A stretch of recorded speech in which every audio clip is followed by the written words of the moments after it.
sahip çıkalım, unutmayın. Aile korur. Her bir adımda söylüyoruz. Aile korur.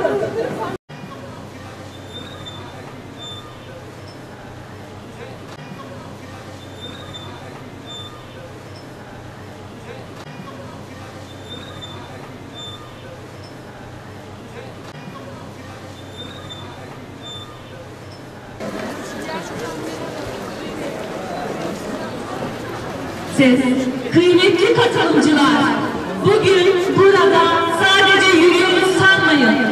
Aslında hep birlikte bir duygunun, bir değerin, bir gerçeğin izini sürüyoruz. Ailenin güvende hissettiren varlığını. Çünkü aile güvendir. Sevgili arkadaşlar, sevgili hanımefendiler, sevgili beyefendiler, sevgili çocuklar, bugün Aile Yılı vesilesiyle hep birlikte Mado Kavşağı'ndan 15 Temmuz Demokrasi Meydanı'na kadar yürüdük. Yürüyüş boyunca da ifade ettik. Bu sadece bir yürüyüş değildi. Biz millet olarak aile temelli bir toplumuz. Ve ailemizin gücü kadar hep birlikte toplum olarak, millet olarak güçlüyüz. Aile kavramımızı, aile kurumumuzu her geçen gün daha da güçlendirmemiz lazım. Yaşadığımız çağın hemen birçok değeri erozyona uğrattığı gibi aile kavramında da yaşadığımız kayıplar son dönemde dikkat çekici noktaya gelmiştir. Bu vesileyle 2025 yılı Cumhurbaşkanımız Sayın Recep Tayyip Erdoğan'ın ilan edişiyle birlikte bu farkındalığın vücut bulduğu bir yıl olmuştur. Biz de Siirt'te birçok etkinliklere hep birlikte imza atıyoruz.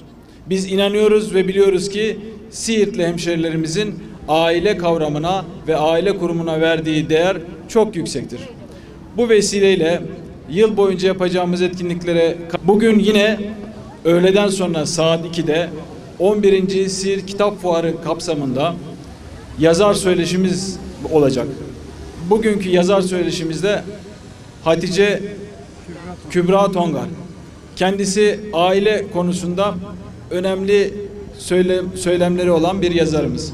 Dolayısıyla buradaki bütün kalabalığı özellikle saat 14'teki söyleşiye hasreten özellikle davet ediyorum.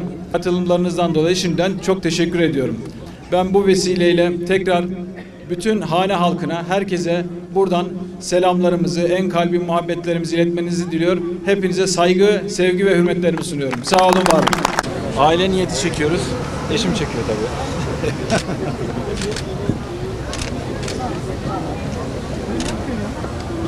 Bu aile yılında eviniz sevgiyle dolsun. Her bir üyenizin neşeyle. Amin inşallah. Amin inşallah.